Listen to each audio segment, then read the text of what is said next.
Sick. Okay, cool. Evening, guys. How's it? Welcome to another lockdown live chat. This is now week 16, our 4th month running. Mental. I know I'm keeping tabs on this. As usual, joined with my awesome co-host. We've got Mr. Hilliker himself, Alec. How's it? What's up, man? How's it going? Yeah, getting by. And then, 4 months later, after we initiated these attempts at a Zoom chat, we're joined again now with Francois of the Fallen Prophets. How's it, Francois? Good in yourself, man. How are you, Alec and Lyle? Are you guys well? 100%. Yeah, getting by. Yeah, Getting good, by. good. Getting by. So, lekker, 4 man. months. Okay. 4 months since we've spoken. We started these little Zoom chats, and you guys mentioned that you were planning on going in and doing an EP. Now, 4 months later, that EP is done. So, we're quite stoked, man. It's like we're super excited. I mean, we're so stoked. So we're basically done. We were just waiting for the final changes. But we got all the songs. I mean, I sent them to you as well. So we got all the songs, and we're just waiting for like finishing touches to be done, like a little bit here, a little bit there, and then we're ready. Hell yeah. Sick. Hell yeah. Yeah. Super excited for that, and then obviously the impromptu last track that was added to the EP is actually now one of my favorites. So I was like almost shooting myself in the foot when I was like, why didn't we think of putting it in anyway? It's a 6-track EP. It's almost the album, and I mean, we're super excited to release it to everyone. Sick. Well, I mean, I guess let's get a little bit into the album. Into the EP, we should say. It's called No End in Sight. Tell us about the little bit of the process. Yes. How's it been working with Heinrich? I mean, 4 months is quite an amazing, quick run. It's crazy. It's crazy. This is the fastest that we've ever done this. We basically wrote all the songs in lockdown. Since, when did lockdown start? In April, eh? Around about April, end of March. So since then, since then we didn't have any songs. We had maybe one, the one that we didn't put in, that we put in last now. So we just had that one, and we decided we want to get the creative juices flowing throughout lockdown. So myself and Peter, we would write separately, send tracks to one another, whatnot, and I would compose and structure the songs. And I don't know why, but not overthinking composing the songs and stuff actually made them better. Just making it being okay, cool, it's done.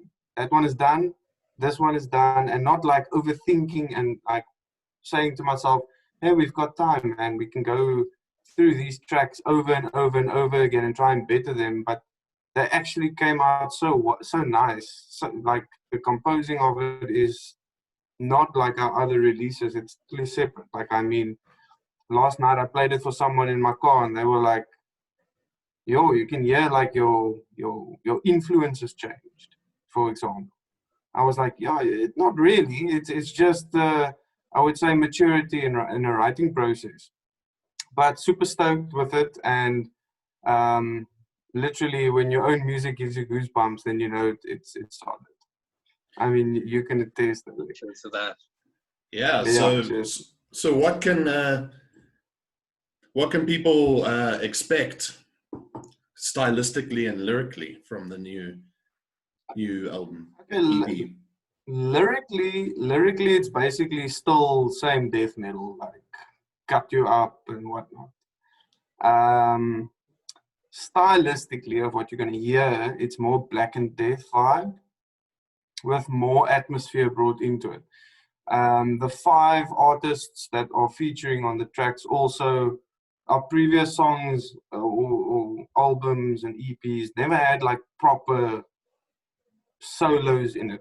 I'm the lead guitarist. I'm not the best. I can't do what some people can do. So we decided we're gonna get people to feature, and then bring the whole thing together for us.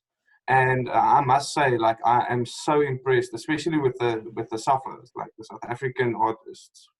They blew my mind. Like, we've got some international people on there, and literally the SA people, they bring it to the party. Like, I'm like a proud South African when it comes to that.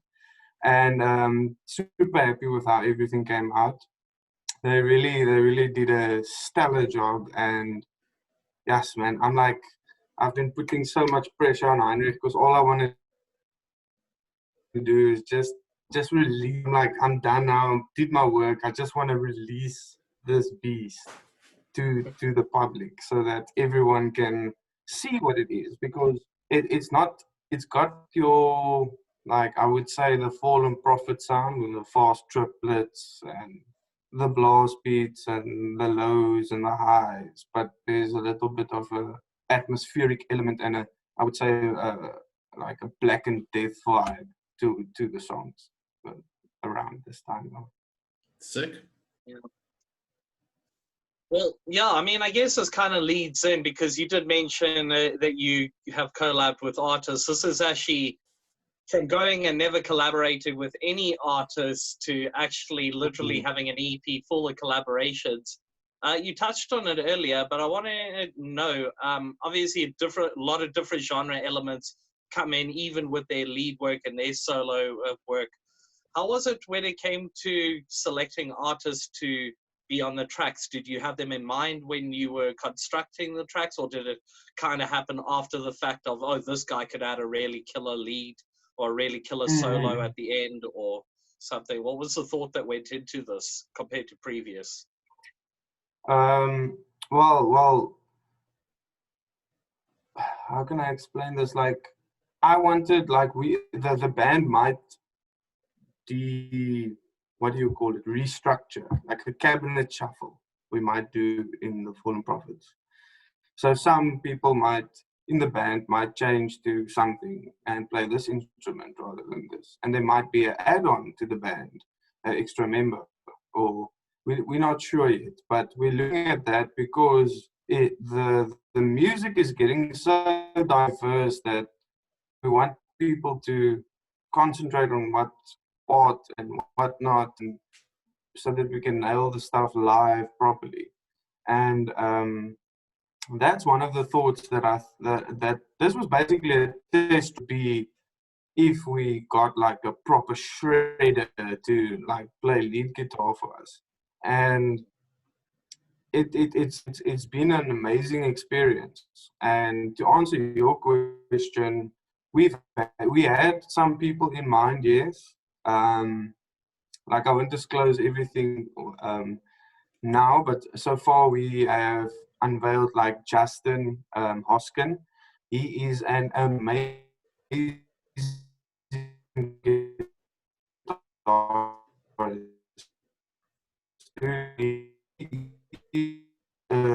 complete beast, and it's so funny because he's featuring on the track called The Beast.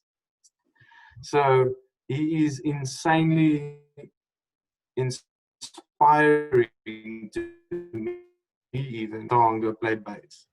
But he's a super inspiring dude, and yeah. So he's on one, and then we've got two people from overseas, and in the coming weeks we will release who's on what track and who we're using.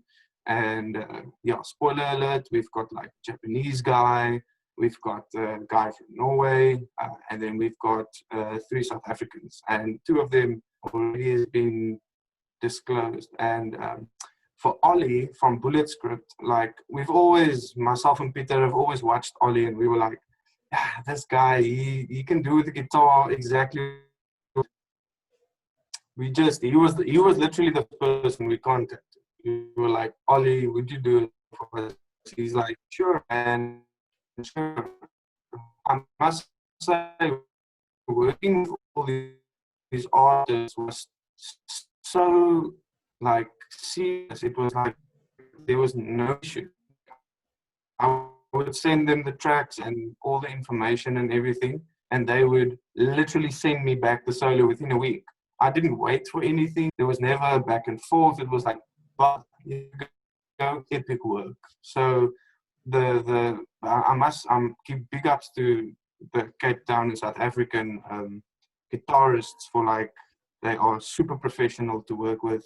Obviously, it's a separate entity to go and chase now, and like we want to follow up. You've got deadlines, and you must import the tracks and whatnot. And I had no issues with working with any of the artists that's on our EP. It was a good experience. Yeah, that's awesome. You did mention that you guys are going in a more like a Blackened Death sort of direction, and like you and Peter have very different vocal styles that complement each other, with Peter covering most of the like vocals with the low ends that like previously has dominated your track because of that sort of brutal death element, and you handle the more like Fry Blackened sound. Yeah. You know, that high-pitched Fry style. With you guys moving from brutal death to Blackened Death, can we expect more of you to come forward, like more of your vocals to come into the mix, or is that more, or is it going to be more or less the same sound in terms of that? Look, the reason I'm laughing is because I actually have less vocals on the EP than any of our other releases. The reason for that being is there are some spaces in, like, let's for example say Relentless, the album, where I'm like, that's a bit too much, man. You know, I dig the low vocals. For me is insane. I love it. It brings that, it packs that brutality, where the highs are for me more atmospheric, and when it gets dubbed over the lows, for example, myself and Peter, we do the vocals together at that same time, like punchy. So that works well.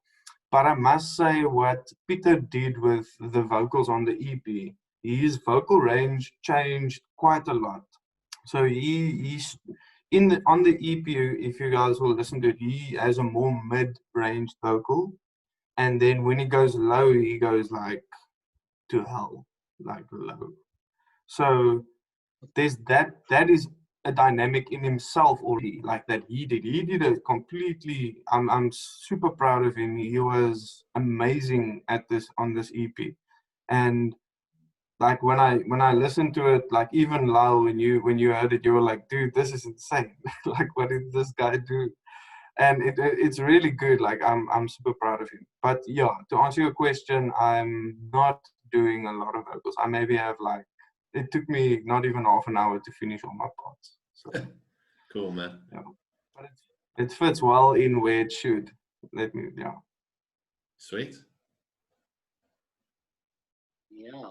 I'm wondering now that it's kind of weird to think that you guys are putting out an EP the same time, the same year as a full album, but in the few times that you guys had a chance to play out the album, were there any standout tracks from Relentless Killing Motivation that you guys enjoyed playing live, or like the standout tracks, I should say?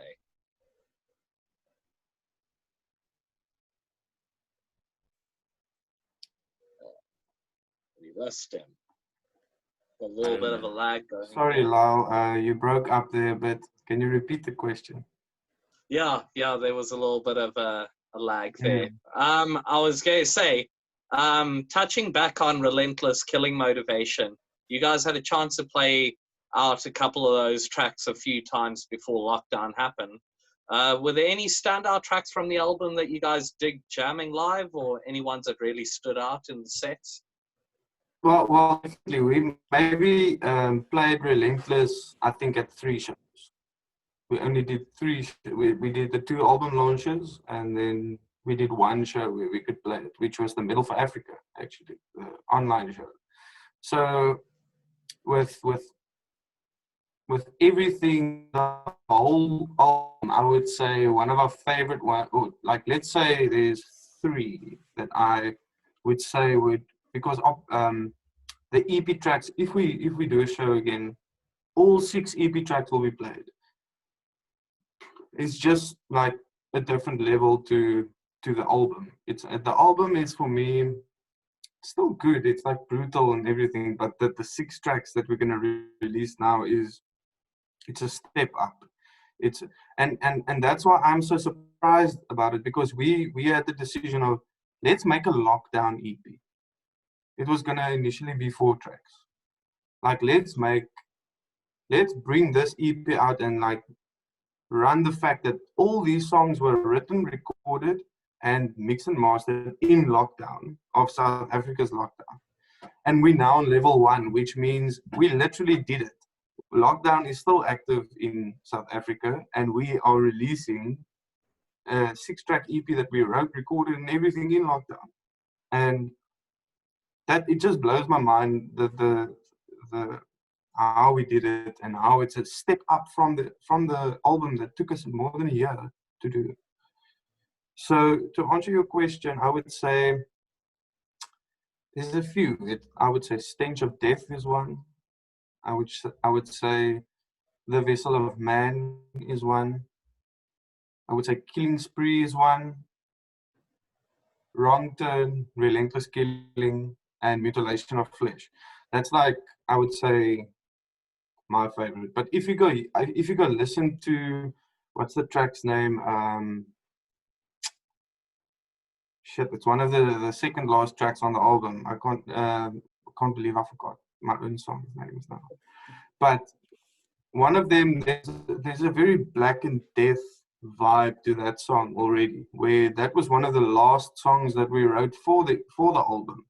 So I really dig the vibe of that song. It was just not complete, and yeah, after the album, I was like, and what inspired me as a writer was the new Cattle Decap album, the Death Atlas album, which is like super atmospheric, and then Black and Death vibe, and death, and then atmospheric and Black and Death, and Travis Ryan's vocals are just insane on it. So that's what inspired us to go that route. But yeah, we got the songs. I believe the track's Into Darkness. Is Into that the Darkness, name of the track? Yeah, that's the track. Yep, there we go. Check it out. We'll have it in the description box. Yeah. You did touch on it, but you guys recently played that M4A Winterfest live stream, and I understand that you guys got the opportunity to perform at quite a kick-ass streaming studio with a bunch of Cape Town bands. So how was that experience? It was amazing. Pat and his team, both Pats and Rick, they were amazing. Obviously it was like the first time we've ever done it. So it was very, like, I was very nervous doing it. I was like shaking.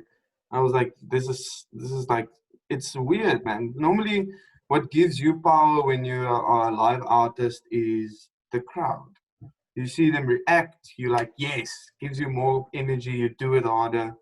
And like, there was just 5 guys there with cameras. And they were cheering us on and everything. So it was very nerve-wracking, but also they were super professional, and they made us feel everything is okay, don't worry, just do your thing. It was awesome. It was a very good setup, like beautiful amps to play through, drum set, everything was sorted. We got there. They said no, they're just finishing setting up quickly, because we were the first band to do it, and then after us came Oh God. So we only had 2 hours to set up, do sound check, and record. So it was get in, you must do your thing, and get out. But it was a very good experience. I would definitely, the next time I want to play again, I want to do it in front of a crowd. Definitely. Because that's why we do it. I mean, I spoke with someone the other day and we were like, yo, literally every second week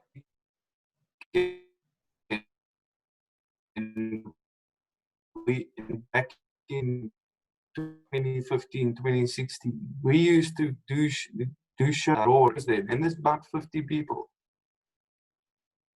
And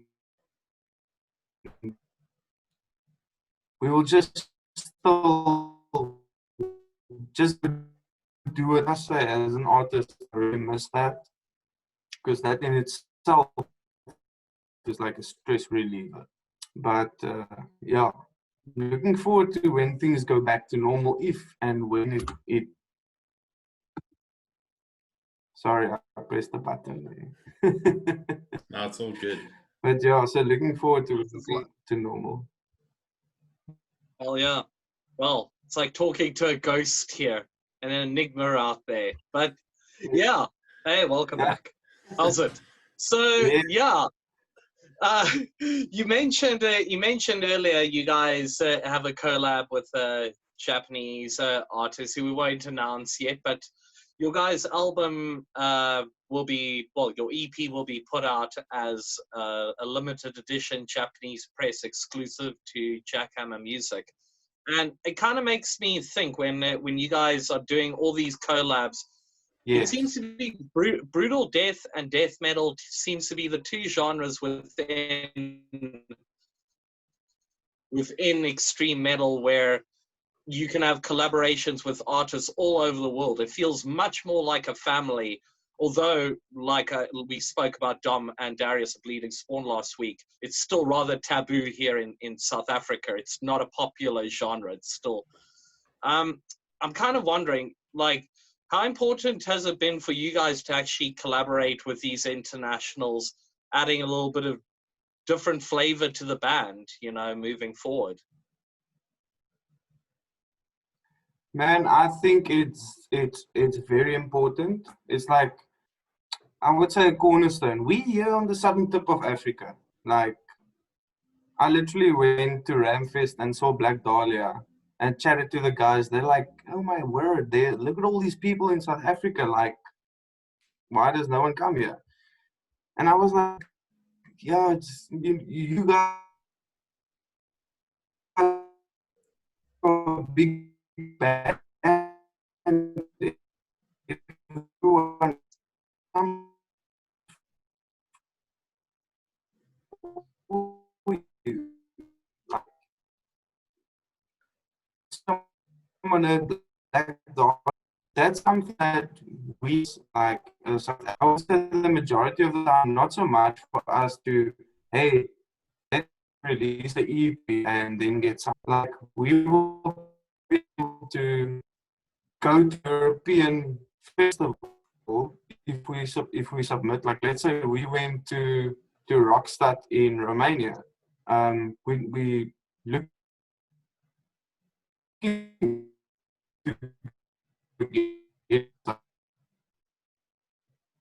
how expensive it is. It's like you need to go there somewhere that's super cheap and then fly back, because it's impossible for, not, I won't say impossible, because there has been a few bands who did tours like in America and Europe and whatnot from South Africa, but those are exceptions. It's not the majority of all the bands that's here. I mean, there's more than 50, I think like 50 metal bands in the whole of South Africa, or that has been the past 5 years.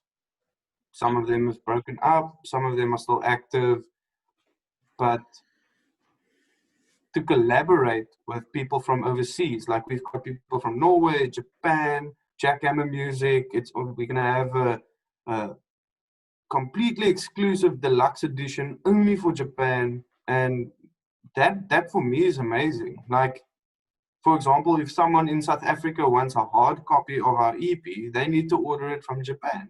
They can't order it from us. And that for me is something insane. It's like we would normally print. We still have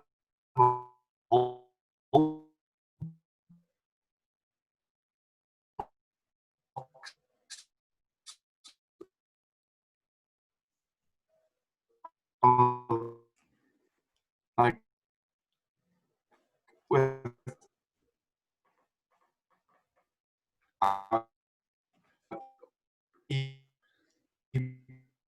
Yeah. Yeah.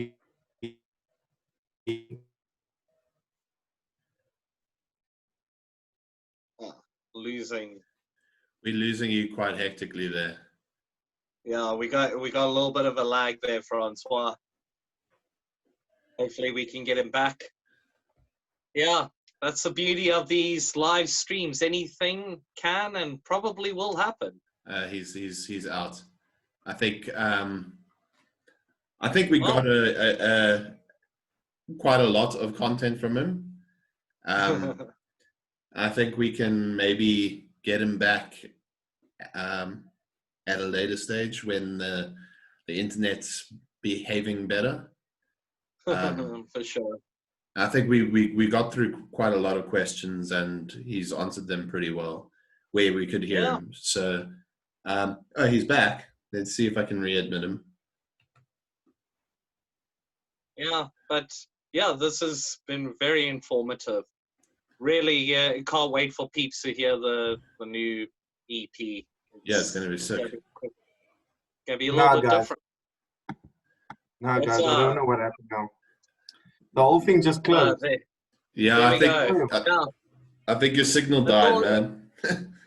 Well, yeah, the whole thing closed. Well, you were mentioning in your last response about collabs and collaborating with bands, and that there's actually very few bands in South Africa. When we were talking to Darius and Dom last week, they said there's fewer bands now in the death metal genre than there were 10 years ago, and he name dropped you guys as one of the few bands that is actually still waving the flag. What do you think? They said the reasons from their minds was that there's more fans but fewer artists that are willing to actually get into making the music. Do you think that's true?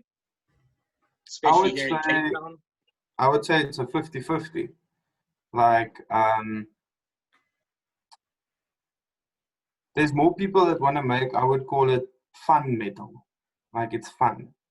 Where, for example, I am not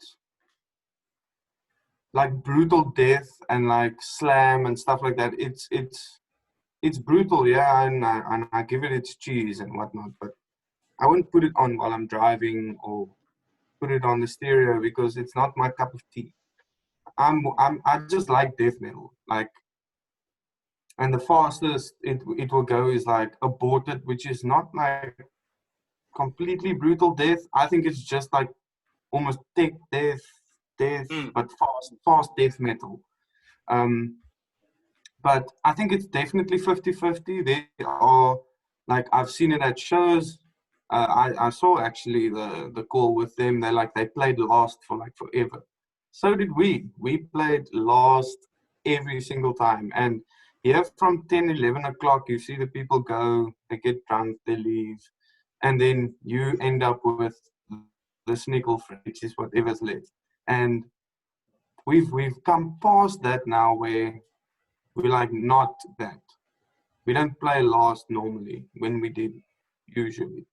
So I think it's all like, they also explain it's a whole growth point. Like you must grow and get your fans and people get used to you. And that is the thing that I think is, you can be the most brutal metal band in the world, but if people know you, they will come. They will come listen to your music. And the other side of it again is the artists. So for example, I take Thread of Omen, for example. They've got blast beats, growls and everything, but it's melodic. It's not brutal death like blast beats and low growls that will make you scared, or you can't tell your mom to come and look at your show because she will think, is this my son? So there's two different things that must go into play there, but definitely the love for music, for that specific music. I mean, my wife doesn't like it at all, like she appreciates it, but she doesn't like it, and I don't care. I'm just like, this is my thing. It's mine. I'm more like suinig with it. I'm like, it's mine. You don't have to worry about it. I like it. So definitely you should have a proper love for brutal music, I would say, in order to stay, what's the word, man? To stay inspired to make it. So you can't one day just decide, no, I'm going to start writing metalcore. If you were a death metal musician, it won't happen. That's the thing. It won't. Yeah. Sick, man. I think we're about ready to wrap things up. We really appreciate you taking the time out of your evening to chat to us and talk us through. We mostly actually talked about the new EP, and I think that's a really good thing, seeing as though it's topical and it's coming out soon. So yes. Yeah, thank you. No official date yet. We're still figuring it out. Big ups to Heinrich. No pressure to Heinrich at all. Hopefully. But yeah, like Alex said, thanks again, Francois, for joining us. We can't wait to hear the new EP.